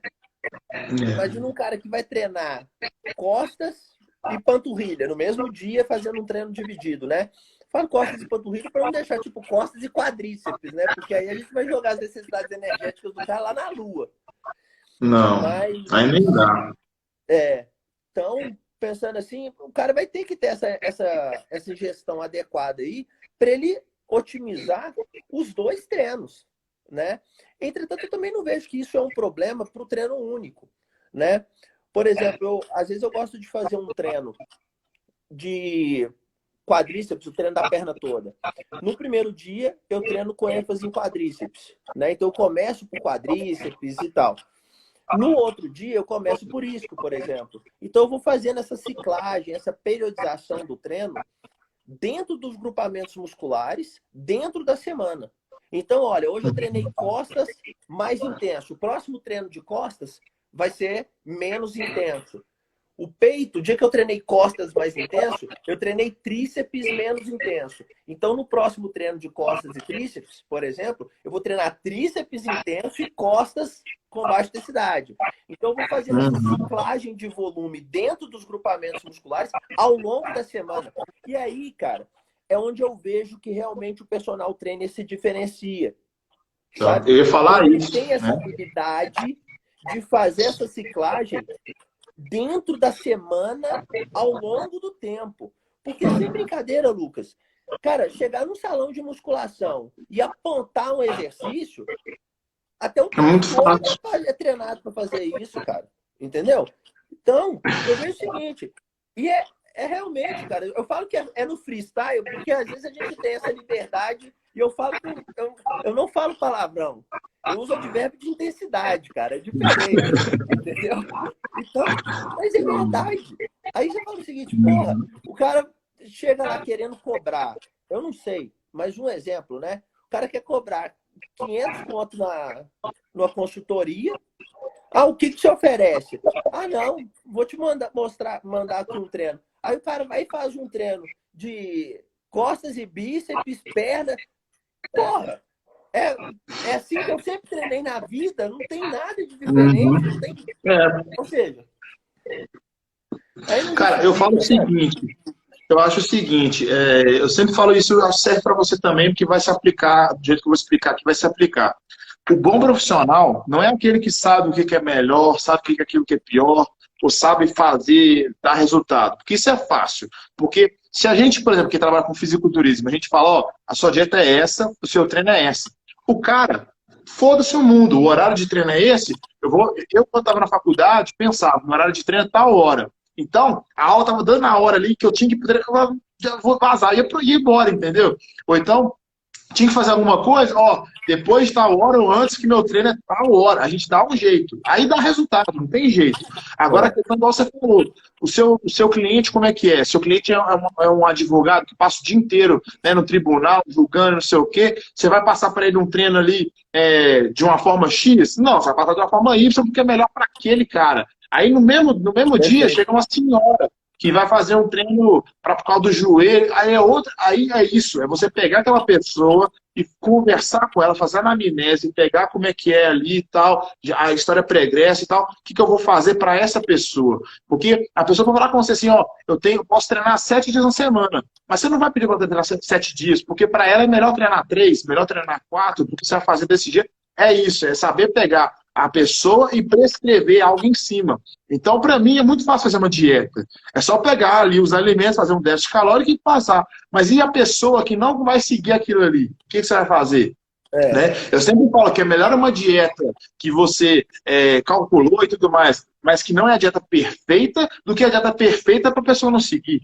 Né? sim, Então é tudo isso. A gente tem armas, eu sempre falo o seguinte: a gente tem várias formas de chegar no caminho. Você pode fazer um caminho por aqui, você pode fazer um caminho por ali, você pode fazer um caminho reto. Tem várias formas. O que vai decidir o seu carro é potente, porque aqui é uma descida, aqui é uma subida, aqui é desse é, jeito, entendeu? é Então, isso o mesmo. profissional que destaca é esse, que sabe mostrar o caminho para o seu cliente. Porque casar resultado, né, aquela dieta super restrita, cheia de coisa complicada, é igual um carro, né, um Porsche andando numa rua esburacada, uma rua de calçamento. Vai ficar Exatamente. balançando, uma hora a pessoa até desiste, né, e É. para. É meio que isso, né? Acho que Eu você só deve falo o entender isso seguinte, também. cara. Às vezes, quando eu falo com meus consultados, né? Fala o seguinte, cara, você vai no nutricionista, aí ele fala assim, ah, mas o nutricionista me passa lá o leite de coco do mico-leão dourado do sul de Madagascar. Puta merda conseguir essa porra, né? Então, É. pô, aí eu falo o seguinte, é igual você comprar, sei lá, você vai comprar um carro. Aí você sabe que o seu carro, ele vai ser utilizado para carregar maquinário, para carregar coisa pesada, para fazer coisa na estrada, de terra. Aí você vai e compra uma Porsche, você sabe que não vai te atender, entende? É. E é a mesma coisa o seguinte, pô, você tem uma família grande, né? Filho, cachorro, papagaio e tal. Você vai e compra uma caminhonete, cabine simples, você vai carregar a galera onde? Na caçamba? Não dá. Então a Uhum. dieta, o treino é que tem que se ajustar às necessidades da pessoa, né? Não é a Exatamente. pessoa que tem que mover o mundo. Ah, eu tenho que fazer um treino agora, igual você falou, advogado, mega ocupado. Você vai prescrever pro cara 2 treinos no dia, No dois dia. treinos no dia, comida pra caramba e tal. Você sabe que aquilo não vai ter sucesso. Então é realmente isso o diferencial. Né? Porque a gente sabe, né? Igual a gente conversa de emagrecimento. Me perguntam, né? Emagrecimento rapidinho. Jejum intermitente, low carb, cetogênica, enfim, mediterrâneo, flexível. Se der 10 calóricos, todos emagrecem. O que é melhor para você? Não comer carbo, comer de manhã, não comer de É, manhã, comer. É isso que determina. Eu às vezes falo o seguinte, eu nem chamo a dieta pelo método, é a dieta da sim. pessoa, porque a pessoa não sente fome de manhã, quer comer ela do almoço, eu não estou fazendo um jejum intermitente, eu estou adequando ao que a pessoa quer. Eu não estou nem aí para o Aham. nome jejum intermitente. Né? Então é a mesma coisa para você também o treino. Você não faz um treino ABC, você faz um treino que a pessoa vai treinar 3 vezes porque é melhor para ela, por isso, por isso, por isso, e pronto. Não fica rotulando demais. Treino igual treino metabólico, isso aqui é treino, é treino. É É, tudo treino. Treino bem é, feito é treino. Né? exatamente. A Deixa eu ver, cara, resposta tem ela mais. vai acontecer por causa do estresse, né? Não, É. Cara, o que você acha de aeróbico? Puxando um pouquinho para a sua área, aeróbico para quem quer hipertrofia. Você acha que é importante? Você acha que depende? Quanto tempo? Intensidade mais alta e curta é melhor para dar um choque rapidinho, mais devagar é melhor? O que você recomenda mais? Cara, eu vou te falar que, particularmente, eu detesto aeróbio, né? Mas particularmente, não gosto de fazer nem fudendo. Hoje eu até postei, fiz um antes da live, cara. Nossa, mas para mim é doído. Porque realmente não gosto. Mas tem seus benefícios, né? Ou seja, lógico que a gente... E outra coisa que eu penso também, não é só com relação à hipertrofia propriamente dita, mas é com resultado estético, né? Então, a partir do momento que eu tenho um aeróbio, por exemplo, que eu faço um aeróbio, um HIIT, sei lá, onde eu vou estimular, eu vou ter um aumento, né, na minha mitocôndria e na minha quantidade de mitocôndria, eu vou ter um processo oxidativo, né? O metabolismo oxidativo vai estar otimizado. Então, com fins estéticos, isso também vai ser favorável para mim, né? E, igualmente, também, um outro treino de baixa intensidade, longa duração, que seja feito em jejum ou não, ele vai ter os seus benefícios. Então, eu penso o seguinte, cara, se for o iniciante, ele pode fazer realmente dois treinos, o treino conjugado, né? Ou seja, ele faz o treino aeróbio, faz o treino de musculação, sem nenhum problema, ele vai ter os dois benefícios aí sem atrapalhar. Lógico que se o cara for mais treinado, às vezes ele vai ter necessidades diferentes e aí vai ser obrigado a dividir o treino dele, né? Não que ele não possa treinar junto, pode, mas ele vai ter que cumprir aquela orientação nutricional dele ali. Eu vejo que tem os seus benefícios, sim, e completa, né? A gente é bodybuilder, né? Então a gente fala que cardio, musculação e dieta pra gente é estilo de vida, não tem outro É. jeito, né? Verdade. Então, Eu falo muito, cara, do aeróbico para a parte de hipertrofia para a pessoa que treina pesado. Por quê? Você, né, deve saber de um monte de gente que passa mal treinando. Então a pessoa tem uma condição cardiorrespiratória muito fraca, né? A capacidade pulmonar muito reduzida. E aí a pessoa vai fazer um terra, vai fazer um exercício às vezes mais intenso e ela vai sofrer muito mais, né, dessa falta de oxigenação adequada, passar mal, desmaiar às vezes, porque ela talvez não está com a capacidade ajustada nessa parte, né? Então, às vezes, a questão do cardio vai ser mais realmente como um complemento para a questão pulmonar, questão de condicionamento físico, né? Para aguentar depois um treino pesado. e às vezes também na melhoria do perfil lipídico, né?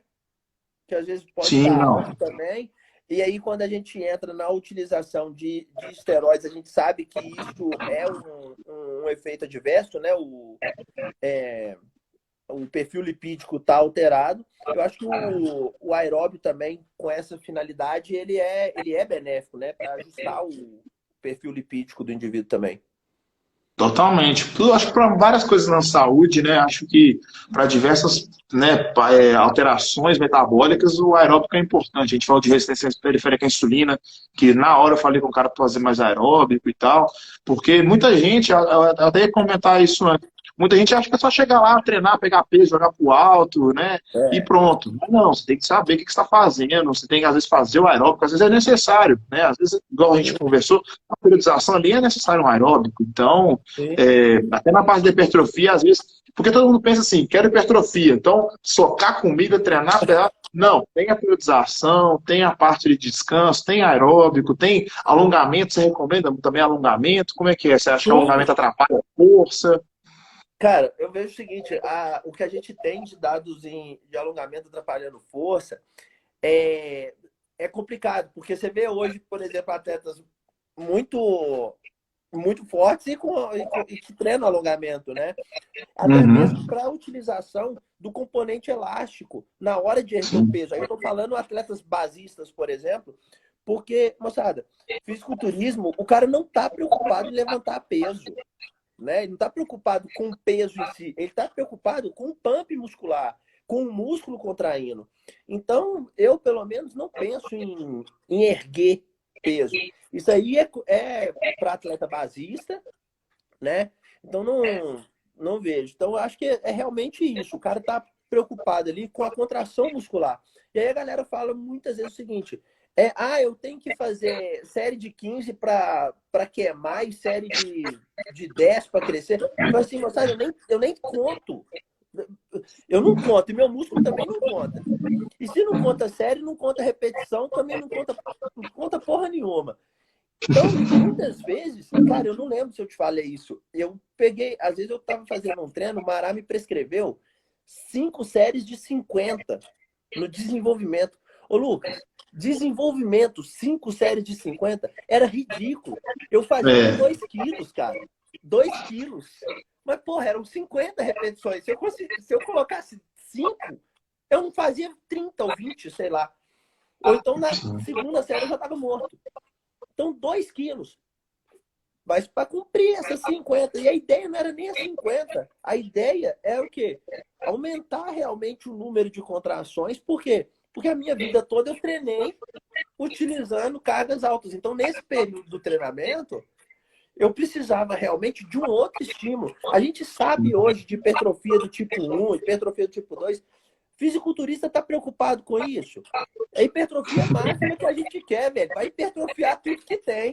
Tudo, Entendeu? vai tudo.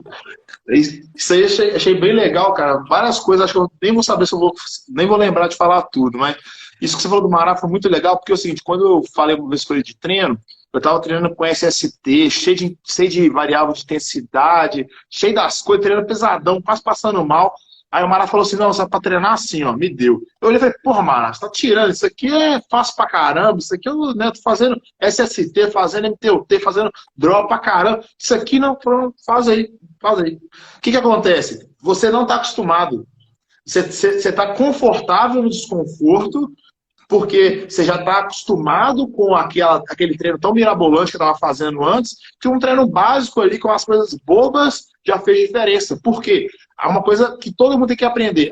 O melhor treino é o treino que você não fez. Então, se você vem fazendo algo igual, seu corpo está adaptado, você tem que variar. Então, às vezes, um treino até ridículo, igual você falou, de 50 repetições, é uma variação daquilo ali, que lá na frente você vai ver o porquê e vai ver um resultado, um diferencial daquilo, né? Então, essa periodização é importante pra caramba. Isso aí é fundamental. E a galera E às agora eu vezes... tô tentando... Pode Não, falar. pode falar. Não, pode falar. Você fala que a galera às vezes A galera desnegligencia, às né? vezes Acha que é fica... bobeira. Não, e fica pensando às vezes que a periodização consiste única e exclusivamente na troca de exercícios. Só que se a gente for pensar, cara, por exemplo, banco extensor. Banco extensor, ele tem um acionamento motor totalmente diferente de qualquer outro exercício de membros inferiores. Todos os meus treinos, todos os treinos que às vezes eu prescrevo, tem banco extensor. Tem. Ah, mas eu vou fazer esse de novo? Vai. E provavelmente você vai fazer daqui até você morrer. Por quê? Por causa disso. Agora, eu vou fazer ele sempre do mesmo jeito? Não. Às vezes você vai fazer ele 3, 4 de 10, 4 de 20, sei lá, 3 de 50, vai colocar método, vai fazer alongando. A sequência, às vezes ele vai estar no início da ficha, às vezes no meio, às vezes no final. Enfim, mas é essa a ideia, né? Eu não tenho um exercício melhor do que o outro. Eu tenho que saber qual exercício que vai ser bom naquele momento, o que eu quero com aquele exercício. Então, eu acho que o grande diferencial é esse. É o cara saber periodizar adequadamente o treino. Cara, eu falo o seguinte, tem um amigo meu, o Thiago Trindade, ele é aluno de doutorado também aqui na universidade, mora lá em Natal. Ele é um cara muito outlier, sinistro. E a gente conversando é exatamente isso. Eu falo o seguinte, montagem de treino e periodização é uma arte, cara. É uma arte. O cara, porque o coach ali, o treinador, ele tem que ser, o trabalho dele é quase que artesanal. Hoje, com a ideia que a gente tem, o conhecimento que a gente tem sobre hipertrofia heterogênea, ou seja, com ações excêntricas, elas enfatizam a hipertrofia no segmento distal do músculo, enquanto contrações, as ações concêntricas, no meio do músculo, né? Então, eu tenho que saber isso aí também, e até mesmo para eu proporcionar uma hipertrofia mais uma porção em relação à outra, para realmente criar aquele desenho ali mais harmônico do indivíduo, né? E isso aí, o cara tem que ter uma habilidade, um feeling muito preciso, né? E as estratégias são exatamente nesse sentido. Às vezes, eu posso utilizar, por exemplo, repetições parciais, né? Com a finalidade de diminuir a densidade, de aumentar a densidade intrasérie, ou seja, eu não estico o meu músculo todo, né, até ter encaixe articular, porque aqui o músculo vai estar descansado, né, numa rosca. Igualmente, se eu tiver aqui em cima, também vai estar descansado. Então, eu faço, às vezes, repetições parciais, como se fosse só o 21 ali, mas o que eu vou fazer depois? Eu vou alongar esse músculo. E isso pode ser um método de treinamento interessante, onde eu coloco uma contração e um alongamento, às vezes uma liberação miofascial, e o indivíduo ele ter essa noção, que ele está treinando diferentes capacidades físicas, mas que tudo vai gerar uma adaptação para ele. Né? Sim. Então, isso eu acho que é interessante. E é legal também, igual você falou, dessa questão da concêntrica ou da excêntrica, mas também o posicionamento, né, do membro, de como você vai fazer ali a articulação trabalhar. Então, você vai fazer um tríceps pulley com o braço bem juntinho, vai ser de um jeito, com o braço mais na frente, de outro, com o braço, né, com o ombro estendido, né, jogando ali para trás, vai ser uma outra ativação, você falou a parte distal, proximal ou medial, né? Então, também isso é importante. E o que a gente está falando de carga, eu até falei com um cliente meu no mais novo, novinho, né? Ele tinha uns 13 anos, 14 anos. Falei, cara, não é peso. Porque ele ficou todo animado, não, pego peso pra caramba, não sei o quê. Eu falei, cara, não é peso, relaxa e tal. Eu citei de exemplo, né, que, por exemplo, eu consigo pegar 100 de cada lado no supino e fazer o agachamento, né, no supino não, agachamento, desculpa, e fazer o agachamento ali com 100 de cada lado, 10 repetições, numa boa. Qual que é a frequência que eu faço isso? Uma vez a cada 3 meses, 4 meses, quando me dá uma doideira. No máximo eu chego ali a 80 e pronto. 80 já é um peso do caramba já para o seu músculo estimular. Se você precisa de 100 todo dia, é porque você está com a musculatura muito forte, muito desenvolvida. Então, raramente a gente chega a usar essas cargas, até por uma questão de segurança, né, também, e uma questão de necessidade. Eu, sinceramente, acho que de 80 para 100, né, parece que é pouco, mas é uma intensidade, né, varia muito. A carga faz muita diferença. Até porque são 40 quilos, né, mas eu acredito que 80 para mim é suficiente para causar o estímulo ali que eu preciso. Né? E o que você falou do pump é interessante também, porque se a pessoa treinar mal e ela não tem pump, com certeza ela treinou mal, como eu falei anteriormente. Agora, se a pessoa treina mal e teve pump, ela até pode ter um resultado um pouquinho melhor. Agora, se a pessoa treina bem e teve pump, com certeza ela teve um resultado ali de hipertrofia. Né?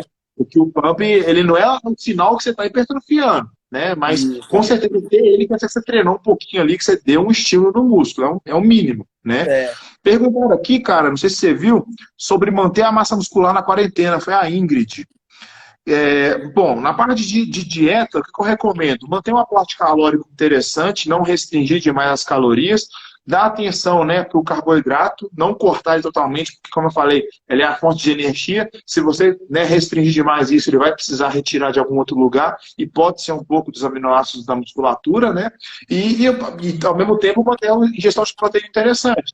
Não é porque você não está treinando que você não precisa comer proteína. Você não precisa comer 3 gramas por quilograma, 2,5. Mas pelo menos uns 2 ali, pessoal, é interessante manter para poder fazer essa manutenção, né, do desgaste, né, e da reposição. Depois eu quero falar com você também, cara, um negócio sobre a pessoa ser mais treinada e precisar preocupar menos com treinar, menos com comer tanta proteína, por ela já estar adaptada. Mas fala aí também do que você está fazendo na parte de treinamento para o pessoal que não está indo na academia, né, não está conseguindo treinar mesmo, manutenção, como que você faz isso? Cara, sendo muito sincero, às vezes eu consigo treinar na academia clandestinamente, né? Mas, então, tem um amigo que deixa e tal, aí a gente vai. Então, aí eu consigo fazer um treino, 2 treinos na semana, assim, eu consigo, na academia. No mais, eu mantenho fazendo os cards, né? Aqui em casa, às vezes o parque aqui em Brasília tá liberado, então às vezes eu vou no parque. E eu treino elástico, eu tenho alguns elásticos, tenho peso e peso corporal. Então, o que eu faço é o seguinte, é não variar muitos exercícios. Então, o que eu faço? Basicamente, agachamento, aí eu faço agachamento. Aí vai, né, bichão? Para mais de 500 repetições. Galão de água? Cara, às vezes eu faço com elástico, levantamento terra, com elástico, às vezes peso aqui, faço avanço unilateral. Bota a mulher nas costas. E, cara, e às vezes eu não faço às vezes minha esposa dá um leve, faz a excêntrica para mim, de pendura nas costas. Então a sobrecarga vai sendo desse jeito. Agora, o estresse metabólico, eu jogo realmente na pausa. Ou seja, eu não dou intervalo. Então, por exemplo, eu faço uma alteração da posição dos segmentos corporais com mínimo ou nenhum descanso. Então, por exemplo, eu faço flexão nórdica reversa e já emendo com o agachamento, pés juntos, pés separados, pés neutros, pés abduzidos e termino no unilateral, alternado.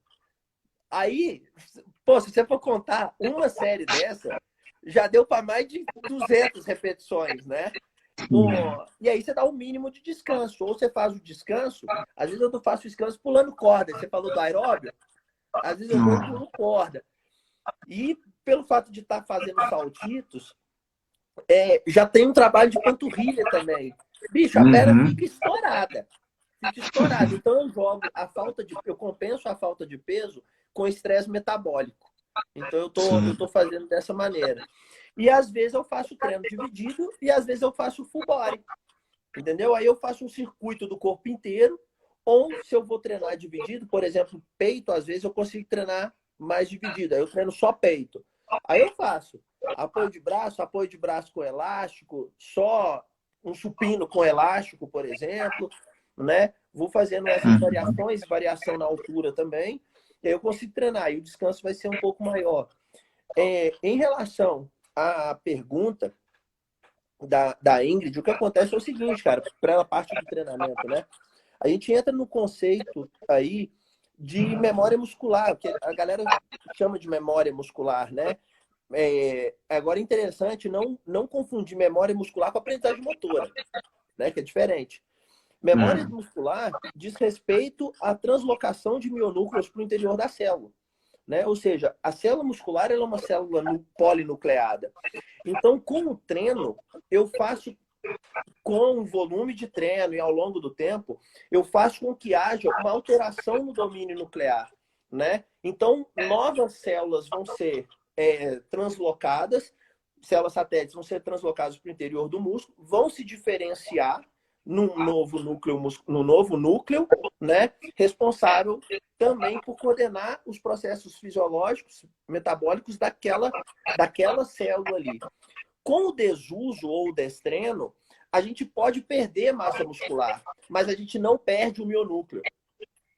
E isso aí faz com que a gente tenha mais facilidade de voltar o músculo ao tamanho normal dele em menos tempo. E também esse processo de perda de massa muscular, ele vai demorar mais a acontecer.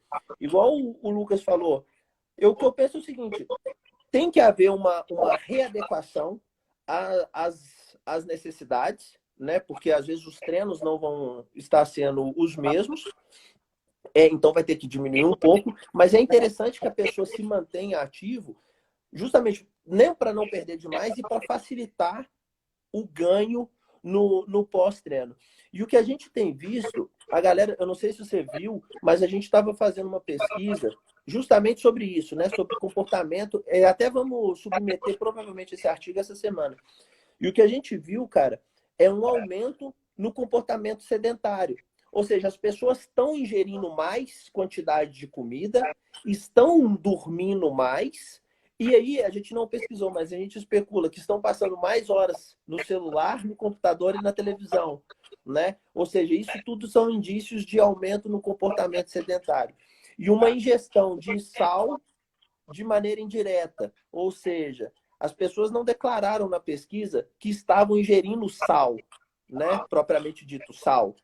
Mas como a gente viu, e elas relataram um aumento no consumo de alimentos processados na alimentação, a gente especula um aumento no consumo de sódio, né? Então, assim, é algo que a gente pesquisou, vamos tentar publicar esse artigo, mas é algo que a gente está vendo, né? E nós pesquisamos só praticantes de musculação. Então, imagina o resto, né? Exatamente, exatamente. E às vezes é um cara que ele, como ele já é praticante, e cara, um dado interessante é que os praticantes, eles tinham, tipo assim, a média de treino foram de 4 anos, com 4 vezes na semana. Ou seja, os caras tinham uma regularidade em treinos e tal. Boa. E mesmo assim a galera tava sedentária. Imagina aquele cara que não é Que nem praticante, gosta. que nem gosta e tá em casa, né? É. Então, aí a gente viu e a gente até finaliza o artigo falando isso. As medidas de confinamento podem ser interessantes, né, para mitigação da disseminação da doença. Entretanto, às custas do aumento de um comportamento sedentário que pode levar ao aumento de hipertensão, obesidade, né, Sim. diabetes, enfim. Tem muito estudo com depressão, parece que aumentou, né, no que eles pesquisaram, acho que quase 90% ou 90%. E, por exemplo, para você, né, não sei se foi o questionário que eu até respondi também, É mas esse você mesmo. pegou um público que você assim, sabe que faz atividade física, que segue você, segue outras pessoas que compartilharam, então já é um público selecionado, que, digamos assim, Sim. já é um nicho ali bem separado do resto da população, né, porque nem metade da população faz atividade física aqui no Brasil, então pior ainda, né, o Não, geral, e né? isso que você falou, nós avaliamos, é aquele questionário mesmo. Nós avaliamos a saúde, né? A saúde gerais pelo SF-36.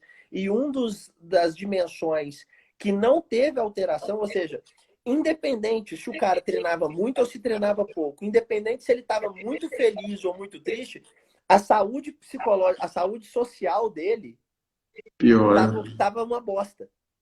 Entendeu? Uhum. Isso é, isso Então, é, isso é a parte mais difícil agora, né? A é, parte psicológica para todo mundo da bala, às vezes está sem trabalhar, às vezes perdeu o emprego, é muito complexo.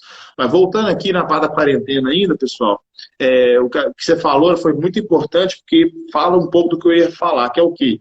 Uma pessoa que é bem treinada, que vem, né, de uma rotina ali dedicada de exercício, de treinamento, ela é uma pessoa que tem que se preocupar menos com essa perda de massa muscular, como você mesmo falou. Essa perda não é algo significativo, assim, não é uma coisa tão rápida quanto muita gente pensa. O que acontece, como você falou, primeiro que eu sempre falo o pump, né, que é uma inflamação que a gente costuma ter no músculo ali, por treinar todo dia, ele vai diminuindo, então o seu músculo dá uma murchada. Você, né, já que não está usando a musculatura, o glicogênio que você estoca é um pouco reduzido, porque seu corpo entende que você não vai utilizar. Então tudo isso faz o seu corpo murchar, né? Você acaba dando uma diminuída no volume muscular. Mas perder a célula muscular, perder mesmo a fibra muscular, não é algo que acontece fácil. Você precisa ter ou um grande desuso, né, como acontece quando a pessoa está imobilizada, por exemplo, ou quando a pessoa está num déficit calórico muito grande, né, deixando de comer, desnutrindo. No mais, o máximo que você falou, uma retirada ali de algumas células, né, que acabam sendo, né, desutilizadas realmente, e o seu corpo entra ali numa redução por desuso. Mas não é nada que, igual todo mundo fala, vou perder 10 quilos. Não, 10 quilos não é de músculo. Se você perdeu 10 quilos na quarentena, é porque não era o músculo que você tinha ali. Era várias outras coisas, perdeu gordura também, se Deus quiser, mas não foi só de músculo, não. Porque um corpo adaptado ao treinamento, ele é mais difícil, né, de responder a um estímulo positivo, mas ele também não responde tão rápido a um estímulo negativo, não. Então, a pessoa que fica uma semana sem treinar de boa, ela não deveria perder nada, ela não deveria, não. Ela não perde nada de músculo, no máximo ela dá uma murchadinha ali, por essa questão que eu expliquei, e na quarentena pode acontecer uma perda de massa muscular, mas se acontecer qualquer coisa grave, é porque você fez alguma besteira, né? Igual o Bruno deu exemplo aqui, qualquer exercício que você fizer em casa, com elástico, enfim, qualquer coisa, é um estímulo do seu músculo não regredir tanto. Então, a melhor forma de você, como se diz, minimizar, né, o prejuízo é tentar se manter ativo, tentar fazer alguma atividade física. No caso aqui, igual você citou, né, Bruno, fazer um aeróbico é interessante, mas a parte de anaeróbico, que é fazer um exercício de resistência, de força, é importante para o seu músculo, e a parte alimentar ser controlada, né? Qualquer coisa desregrada, qualquer coisa que você avacalhar, você vai botar em risco todo o seu resultado, né? não, tranquilo. E é isso mesmo. Moçada, você acha que deu aí, Lucas? Deu, com certeza, cara. Deu sim. Deu 1h40 já de live. Pois Acho é, que pois é. a gente falou tudo que tinha, assim. Eu acho que, né, dá para puxar mais, mas a gente falou bastante pro Sim. pessoal já. Não, beleza. Eu também fiquei bem satisfeito. Queria agradecer, né, você ter aceitado participar dessa live aí Beleza. comigo. Depois você me manda os arquivos que eu vou compartilhar também no meu IGTV lá.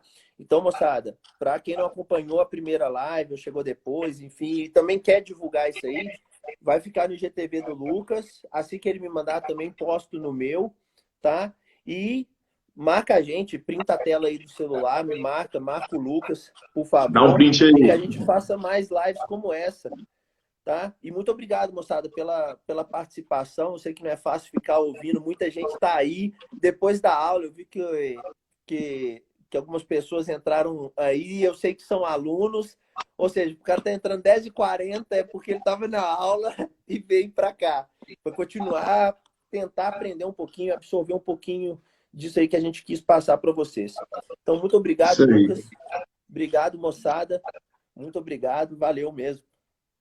Valeu, Bruno. Obrigado pelo convite. Sempre que precisar, se quiser fazer um outro depois falando de outra coisa. Aqui a gente falou um pouquinho de hipertrofia, mas, né, igual eu falei, dá para falar de outras coisas também. Vamos tentar, né, sempre pegar coisa nova, para ver o que o pessoal tem dúvida também. Se alguém tiver, né, alguma coisa de nutrição, perguntar para você, a gente pode tentar Lógico. responder depois em outra live ou fazer um vídeo, alguma coisa assim.